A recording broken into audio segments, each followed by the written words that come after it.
Hey there, Boots Owen here. This is a Samsung washing machine, pretty new one, model WW90TA046AH/EU.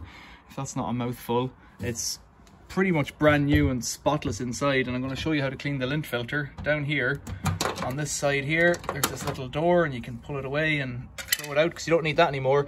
And if you're indoors, you can open this, pop the end off that and put it into a bowl to drain out, but I'm out in a shed and I'm going to make a mess, so if I open that, give it a twist, it should be full of clean water because the machine's basically new and only been used once or twice. But no, there is fluff. There you go, a little bit of fluff. So if we pick that out and give it a rinse under the tap if you were keen to do so, and then put that back in, it'll only go in one way, screw it up good and tight.